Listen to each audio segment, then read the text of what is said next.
ओम नमः शिवाय दोस्तों। मैं गजेश देशमुख। मेरे नागदत्ता साधना यूट्यूब चैनल में आप सबका स्वागत करता हूँ। आप आज आज हम जो हम आज जो चर्चा कर रहे हैं वो सनातन धर्म। सनातन यानी सदियों से चलते आ रहा है जो धर्म है वो सनातन धर्म, जिसके मुख्यतः ब्रह्मा विष्णु महेश जिसकी निर्मिति का और जिसके आरंभ मानते हैं। उनके साथ तीन देवियाँ, तीन शक्तियाँ चलती है, पार्वती, लक्ष्मी और सरस्वती। ये तीनों देवियाँ ब्रह्मा विष्णु महेश, ये सब आप जानते हैं। इसको हम विस्तार से नहीं देखेंगे। सिर्फ मैंने इसलिए बताया है कि ये धर्म सनातन मतलब है क्या। हिंदू धर्म को ही हम सनातन धर्म मानते हैं।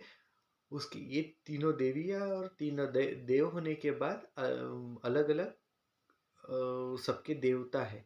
जैसे कि वायु वायुदेव, वरुण देव, जल देवता, पृथ्वी देवता, इंद्र देव, कामदेव, ये सब देवी देवताएं हैं। इसके बाद कामधेनु का भी अभ्यास है। शंख का अपना अपना महत्व है।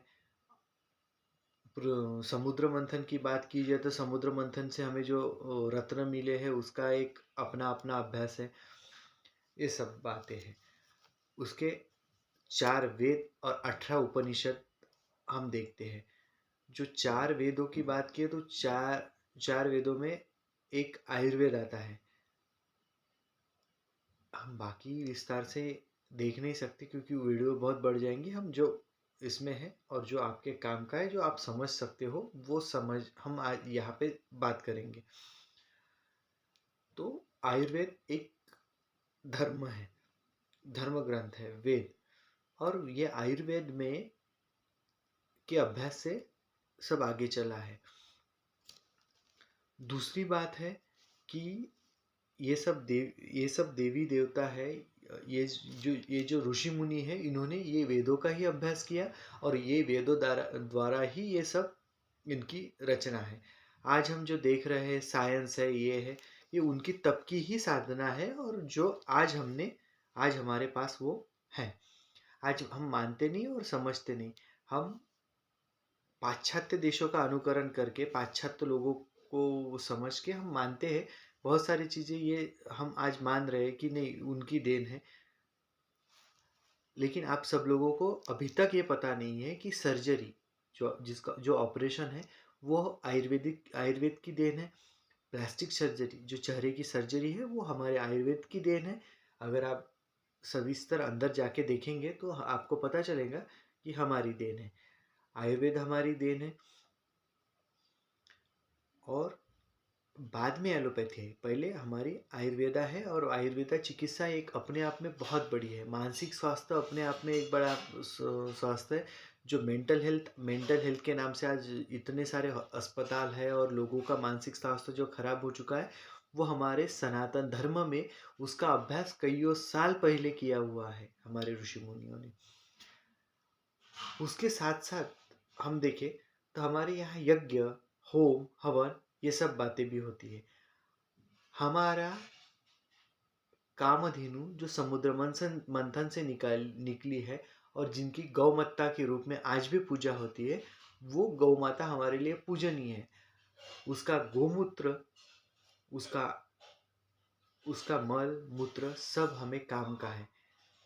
ये हमें साइंस ने भी प्रूव करके दिखाया है कि गौ माता का मूत्र कितना पवित्र पवित्र मतलब साइंस की दृष्टि से हमें आयुर्वेद की दृष्टि से कितना महत्व रखता है। जिसका गोमूत्र इतना पवित्र है, वो अपने आप में कितनी पवित्र होगी, ये हम आज समझ नहीं पाते। ये जानकारी हमें सनातन धर्म ने दी है। और ये जानकारी ना तो हम समझ पाए हैं, ना हम पाश्चात्य देशों के पीछे लग रहे हैं। और पाश्चात्य उसके उसके हिसाब से हमें ये सब बातें मतलब ये सब बातों का हम भटक रहे हैं। तो हमारा विषय ये है कि हम अगर साइंस की बात करें, विज्ञान की बात करें, तो ये विज्ञान आया कहाँ से। देखो, हम अगर टेस्ट ट्यूब की बात करें, आज जो टेस्ट ट्यूब बेबी आप भी देखते हो, और बिना पिता के पुत्र, ऐसा ही हम टेस्ट ट्यूब बेबी को कहेंगे, भले ही उसका लॉजिक अलग हो, लेकिन पिता के साथ, लेकिन पिता विदाउट कांटेक्ट, नर नारी के विदाउट कांटेक्ट का जो पुत्र आया है, वो सनातन धर्म ने कईयों साल पूरा पहले बताया है। जैसे हम महाभारत की बात करें, महाभारत की बात करेंगे, तो महाभारत में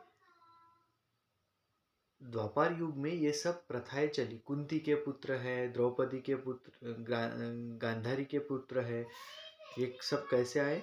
योग से, योग से ही आए हैं। वो योग है। और जब कौरव की निर्मित हुई तो वो एक मटके में हुई ऐसे दिखाते हैं। मटके में मतलब गर्भ कहीं और स्थापित करके वो उत्पत्ति है, ऐसा होगा। ये सनातन धर्म को पहले से ज्ञात था, ऐसा हो, मतलब ये सब टेक्नोलॉजी आएगी, सनातन धर्म को पहले से ज्ञात था। अगर आप मानते हो वो हुआ नहीं है, तो अगर हुआ है, आप मानते हो हुआ है, सनातन धर्म को आप मानते हो, तो ये समझो कि ये सब ज्ञान हमारे हमारे शास्त्र में पहले से है।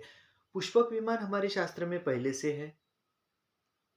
जो आज हम विमान और वैमानिक है, वो हमारे धर्म, सनातन धर्म में पहले से है। तो हम कैसे मान सकते हैं कि ये सब मतलब लिखा है या किसी ने लिखा है?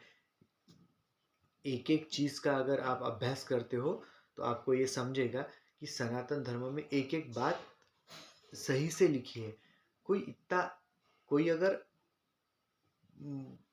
मतलब मनुष्य ये सब करना चाहे तो इसका उसका नॉलेज इतना हो ही नहीं सकता। ये सब ईश्वरीय देन थी, और ईश्वर ने लिखने को बोला था, ऐसे हम समझ सकते हैं धर्म ग्रंथ को।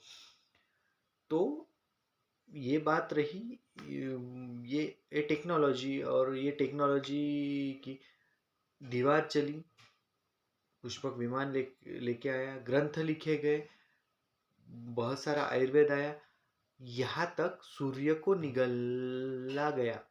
जो सूर्य इतने दूर है हमारे, जिनके हम उनकी पूजन करते हैं, वो गोल है, और वो कोई हनुमान जी निगल सकते हैं उसको, हनुमान देवता निगल सकते हैं ये, क्योंकि वो गोल है। ये तब बताई गई बात है।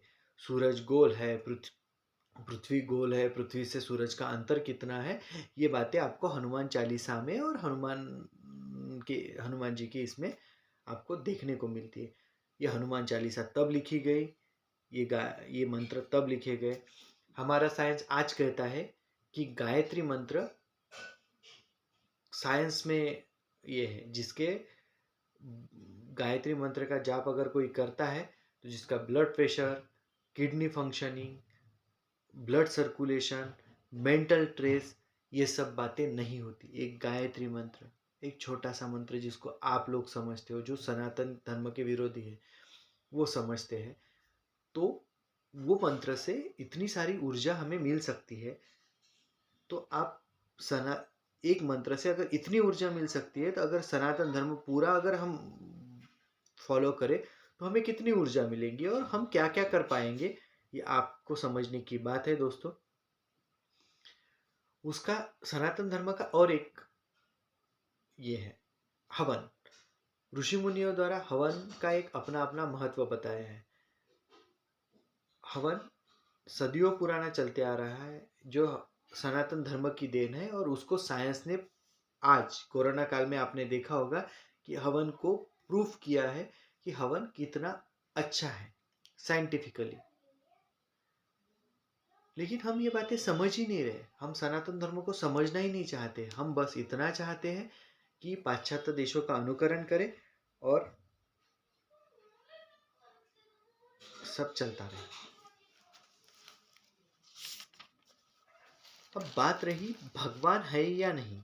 आप बोलोगे इतना सब तो बोल दिया, लेकिन ये साइंस है और ये ऋषि मुनियों ने लिखा है और भगवान, जिस तरह हम देखते हैं कि जिस जिस हवा को हम नहीं देख सकते, लेकिन जिसका प्राणवायु हमारे शरीर में जाता है, वो प्राणवायु से हम जीते हैं।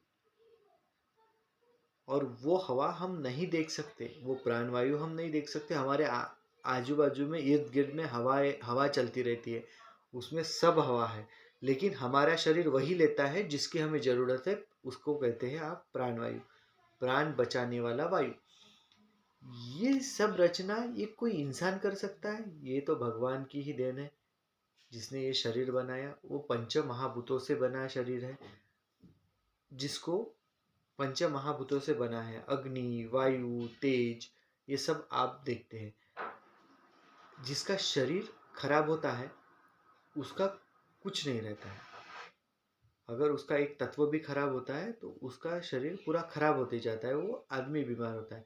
और जिसका शरीर, अध्यात्म में जो लोग हैं उनका ऑरा आप देखो, उनके साथ बात करना, उनके साथ बैठना, उनकी बातें सुनना आपको बहुत अच्छा लगता है, क्योंकि वो अध्यात्म से उनका ऑरा बढ़ जाता है। तो दोस्तों, ये रहा सनातन धर्म। मैंने आपको मेरी भाषा में समझाने की कोशिश की। समझना ना समझना आपको है। आप सनातन धर्मी होंगे, आप नास्तिक मत बनो, आप, मैं कहता आस्तिक मत बनो, आप पूजा पाठ मत करो, कर्मकांड मत करो, लेकिन आप विरोध भी मत करो। अगर आप सनातनी हो तो सनातनी रहो, उसके साथ चलो। बाकी लोग जैसे अपने धर्म का आदर करते हैं, आप भी अपने धर्म का आदर करो और उसके साथ चलो। धन्यवाद। मैं आपसे विदा लेता हूँ। हो सके तो चैनल को सब्सक्राइब करना, जबकि आपको वीडियो आपके आगे चल के मिल सके।